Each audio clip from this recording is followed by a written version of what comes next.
제가 먼저 읽겠습니다. 돌아오고 돌아오라 술람미 여자야, 돌아오고 돌아오라 우리가 너를 보게 하라. 너희가 어찌하여 마하나임에서 춤추는 것을 보는 것처럼 술람미 여자를 보려느냐. 귀한 자에 따라 신을 신는 내 발이 어찌 그리 아름다운가. 내 넓적다리는 둥글어서 숭령공의 손이 만든 구슬깨미 같구나. 배꼽은 섞은 포도주를 가득히 부은 둥근 잔 같고 허리는 백합화로 두른 밀단 같구나. 두 유방은 암사슴의 쌍태 새끼 같고 목은 상아 망대 같구나. 눈은 헤스본 바드랏빛 문 곁에 있는 연못 같고 코는 다메섹을 향한 레바논 망대 같구나.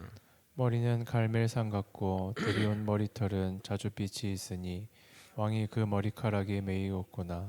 사랑아, 내가 어찌 그리 아름다운지 어찌 그리 화창한지 즐겁게 하는구나. 내 키는 종려나무 같고 내 유방은 그 열매송이 같구나. 내가 말하기를 종려나무에 올라가서 그 가지를 잡으리라 하였나니 내 유방은 포도송이 같고 내 옷김은 사과 냄새 같고 내 입은 좋은 포도주 같을 것이니라. 이 포도주는 내 사랑하는 자를 위하여 미끄럽게 흘러내려서 자는 자의 입을 움직이게 하느니라. 아멘. 신부는 신랑을 찾으러 가장 추억이 깃든 장소로, 가장 사랑했던 그 장소로 나아갔고 거기서 우연인 듯 필연적으로 신랑을 만나게 되었습니다. 그래서 둘은 화해하게 되었고 계속해서 사랑을 지속해 나갈 수 있었던 겁니다. 이처럼 우리는 언제나 주님께로 돌아가야 합니다. 우리의 가장 신앙이 뜨거웠던 그 시절로 나아가 더 뜨거운 신앙으로 살아야 합니다. 오늘은 춤을 추는 술람미 여인에 대한 남성들의 칭송 퍼레이드입니다. 신랑이 신부를 얼마나 사랑하는지 깨달음과 동시에 그 사랑을 돌려주기 위해 우리는 어떠한 언어로 사용해야 하는지 깨닫는 시간이 되길 예수님의 이름으로 소망합니다. 학자들은 아가서의 화자는 술람미 여인과 솔로몬 그리고 이스라엘 여인들 외에도 제4의 인물이 있다고 말하는데 바로 그들이 동산지기들입니다. 문학 장르적 특성상 술람미 여인과 이스라엘 여인들 그리고 솔로몬과 그의 동산지기들 이렇게 나올 때 균형 잡힌 모습을 나타내기 때문입니다. 제가 계속 말씀드리지만 아가서를 읽을 때는 오페라나 뮤지컬을 좀 상상하면서 읽으시면 본문의 이해가 더 용이할 것입니다. 여러분 성경책에 보면 이렇게 점이 이렇게 찍혀 있는데 그게 이제 여기서의 점은 이제 문단의 구분이 아니라 화자가 바뀌는 것을 나타냅니다. 성경책에 보면 점이 있습니다. 그게 이제 화자가 바뀐다라고 이해하시면 됩니다. 그래서 13절은 동산지기들의 노래라 말합니다. 13절을 읽겠습니다. 돌아오고 돌아오라 술람미 여자야, 돌아오고 돌아오라 우리가 너를 보게 하라. 너희가 어찌하여 마하나임에서 춤추는 것을 보는 것처럼 술람미 여자를 보려느라. 우리는 여기서 중요한 정보를 얻게 됩니다. 우리가 처음부터 술람미 여인이라고 지칭해서 우리는 솔로몬의 사랑하는 대상이자 신부가 술람미 여인이라고 인식하고 있지만 실제는 술람미라는 명칭이 여기서 처음 언급된 것입니다. 그러니까 정상적인 상황이라면 그 여인이 어디 출신인지는 우리가 계속 몰랐어야 됐던 것이고 여기서 그래서 한 여인이라고 말했어야 맞는 것입니다. 이 이후로는 술람미라는 명칭이 더 이상 나오지 않습니다. 그녀의 과거를 아는 동산지기들이 왕비가 되기 전 이곳에서 춤을 추던 모습을 회상하며 그녀에게 돌아오라고 말하는 겁니다. 그리고 이 13절이 두 부분으로 나뉘는데 너희가 어찌하여 마하나임에서라고 하는 이 문장은 개역 한글판에서는 14절로 분리했는데 개역 개정에는 13절로 합쳐서 말하고 있습니다. 과거에 분리한 이유는 아마도 다른 화자의 말이기 때문입니다. 성경 본문에는 화자가 누구인지 아는 것이 중요한데 이유를 잘 모르면 해석이 애매해질 수 있기 때문입니다. 너희가 어찌하여로 시작된 그것을 솔로몬의 말로 해석하면 너희가 어찌 왕비의 마하나이 춤을 보려고 하느냐라는 질책의 의미로 해석할 수가 있고, 이 답변을 술람미 여인이 한 것으로 해석하면 너희가 나의 마하나이 춤을 보고 싶냐며 수사 의문문으로 해석할 수 있습니다. 그런데 이어지는 7장이 보게 되면 그 7장의 그 묘사가 춤을 추는 술람미 여인의 모습을 묘사한 것이기 때문에 후자로 해석하는 것이 맞는 것 같습니다. 담고 있는 내용은 그리 어렵지 않은데 해석에 조금 어려움이 있습니다.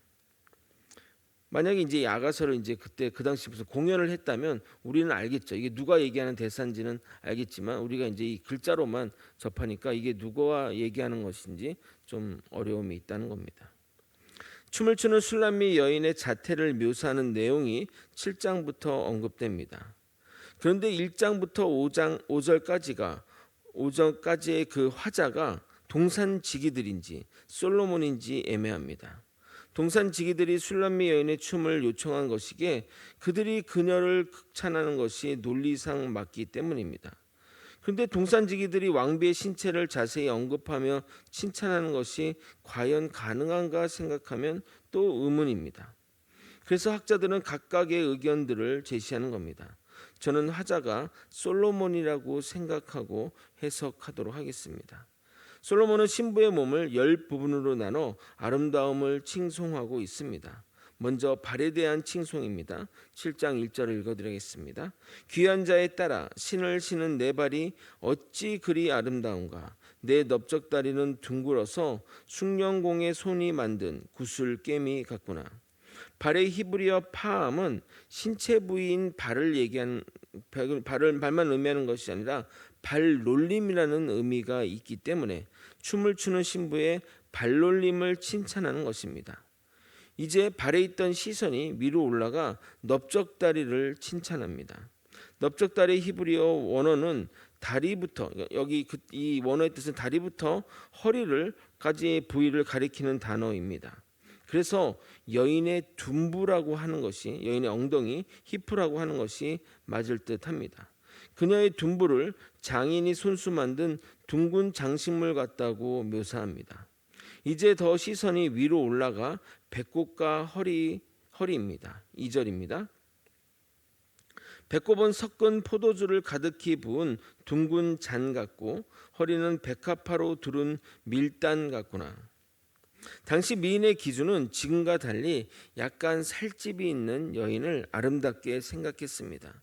그래서 표현을 보게 되면 여인을 매우 풍성하게 묘사하는 것을 볼 수 있습니다. 배꼽을 포도주를 가득 부은 둥근 잔같이 묘사합니다. 여러분, 그 중국의 유명한 미인 양귀비 초상화를 보신 적이 있으십니까? 그녀의 그림을 후대에 그려진 그림만이 남아서 당시 그녀의 정확한 외양을 알 수 없으나 기록에 따르면 키는 158에 몸무게가 75kg였으니 어느 정도는 살이 있다 하겠습니다. 그래서 그런 모습을 조금 상상하시면 될 것 같습니다. 이어서 솔로몬은 그녀의 허리를 밀단으로 비유하고 있습니다. 밀단은 추수를 마친 곡식단을 가리키는데 당시에는 수확한 밀단을 세워두고 그것을 야생화로 장식하는 풍습이 있었다고 합니다. 추수 두꺼운 밀단은 풍년을 상징하게, 아마도 그런 굵은 밀단에 야생화로 꽃장식한 것을 여성의 허리로 시각적으로 묘사한 것으로 생각하면 될 것 같습니다. 이제 가슴으로 올라갑니다. 이스라엘에서 가슴에 대한 가장 적절한 묘사는 쌍둥이 암사슴 새끼인 것 같습니다. 쌍둥이인 이유는 두 가슴이, 그 유방이 같은 크기를 이야기하는 겁니다. 그리고 이제 목으로 올라갑니다. 4절을 여러분이 한번 읽어보도록 하겠습니다. 함께 읽겠습니다. 시작. 목은 상아망대 같구나. 눈은 헤스본 바다랏빛 문 곁에 있는 연못 같고 코는 다메섹을 향한 레바논 망대 같구나. 망대는 적의 동태를 살피는 그런 곱게 높이 솟아있는 것을 특징이게 목을 그게 곧은 모습으로 비유한 것입니다. 눈은 연못에 비유했는데 헤스본 바드락빈 문 곁에 있는 연못이 그 당시 참 아름다웠던 것 같습니다. 성문 옆에 연못이 있으니 성 위에서 그 연못을 바라보면 참 아름다울 것 같습니다. 코는 레바논 망대로 묘사했는데 코가 높음을 상징한다기보다는 그곳 망대가 아름다운 풍광을 자랑하기 때문에 그것으로 비유한 것 같습니다. 이어서 머리로 올라갑니다. 5절입니다. 머리는 갈멜산 같고 드리운 머리털은 자주빛이 있으니 왕이 그 머리카락에 매이었구나. 이스라엘에서 갈멜산은 수려한 경관으로 유명합니다.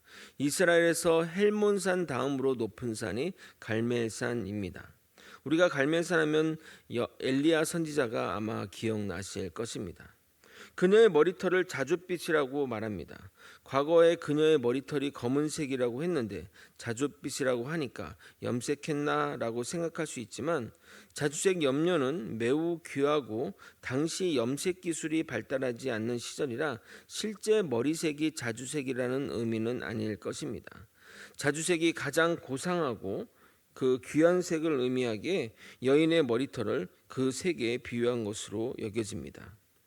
마지막에 왕이 그 머리카락에 매이었구나라는 이 표현은 왕이 너의 머리 색깔에 반해 너의 포로가 되었다는 문학적인 표현이라 하겠습니다. 이제 다시 6절부터 9절까지는 술람미 여인에 대한 전체적인 칭송입니다. 계속 이쁜 여인네 칭찬만 하니 듣는 여러분도 힘이 드실 것 같은데 설교하는 저는 어떨 것 같습니까?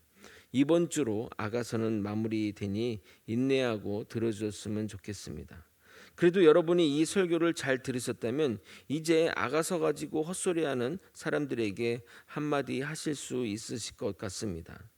보통 이단들은 잘 다루지 않는 성경을 가지고 자기들이 하고 싶은 이야기를 넣어서 이야기합니다. 그러니 우리 교회 성도들은 최소한 아가서는 한번 훑었으니 두 여인의 사랑 이야기라는 것을 명확하게 깨달으시리라 확신합니다. 6절을 읽어드려 하겠습니다. 사랑아, 내가 어찌 그리 아름다운지 어찌 그리 화창한지 즐겁게 하는구나. 솔로몬은 그녀가 자신을 즐겁게 한다고 고백하는데 그것은 육체적인 것만을 말하는 것이 아니라 육체적 사랑을 넘어서 인격적, 전인적 쾌감을 가리키는 말입니다. 결혼하신 모든 분들이 인정하듯이 육체의 즐거움은 결코 오래가지 않습니다. 깊이 있는 사랑의 감정과 즐거움은 영혼의 하나됨에서 비롯됩니다. 그러기에 신앙적으로 하나 되는 것이 정말 중요합니다. 더 나아가 신앙적으로 성숙한 인격을 가지도록 서로가 노력해야 하는 것입니다. 7절을 읽겠습니다. 내 키는 종려나무 같구나. 내 유방은 그 열매송이 같구나. 종려나무는 팔레스타인에 많이 자라는 대표적인 과수로서 그 열매가 대추 야자 나무를 가리킵니다. 여러분이 이스라엘의 성지 순례를 가게 되면 이 열매를 먹어볼 기회가 있는데 당도가 정말 우리 대추의 한 3-4배 정도로 달 정도로 정말 그렇게 당도를 가진 열매입니다. 이 종려나무는 격가지가 없이 원통형으로 곱게 자라 매우 아름답습니다. 그래서 여인들의 이름을 많이 사용하는데 다윗과 야곱의 딸의 이름이 다말이지 않습니까? 이 다말이 바로 대추나무로 이것을 이야기하는 겁니다. 그 나무에는 대추 야자가 무성하게 달리는데 유방을 그것에 비유했다는 것은 모양적인 측면이 아니라 그 풍성하게 달리는 그 풍성함을 나타내기 위해서입니다. 이어서 8절입니다. 내가 말하기를 종려나무에 올라가서 그 가지를 잡으리라 하였나니 내 유방은 포도송이 같고 내 콧김은 사과 냄새 같고. 갑자기 솔로몬은 종려나무 가지를 잡겠다고 말합니다. 즉 가지에 종려나무 열매가 있으니 이 말은 여인의 가슴을 직접 느껴보고 싶다는 말입니다. 술람미 여인의 가슴은 쌍둥이 어린 사슴, 대추 야자 열매에 이어 이제는 포도송이에 비유하고 있습니다. 가슴을 포도송이에 비유한 것은 향기롭고 탄력적인 그 모습을 연상시킵니다. 그녀가 숨을 내쉬면 사과 향기가 납니다. 그래서 이 장면은 마치 두 여인의 키스 장면을 연상시킨다고 학자들은 말합니다. 아마도 부부 관계를 묘사하는 것으로 봐도 문제될 것이 없어 보입니다. 9절은 더욱더 그것이 구체화된 표현입니다.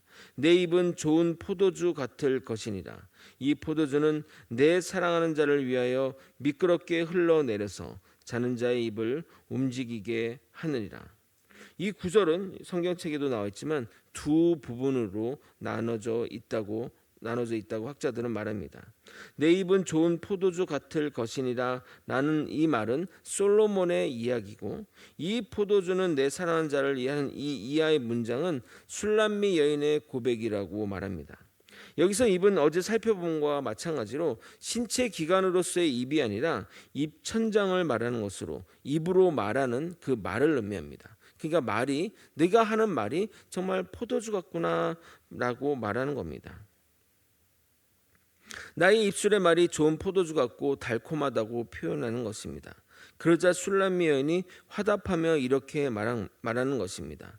이 포도주가 사랑하는 이의 입술로 흘러 들어가기를 원하노라 말입니다.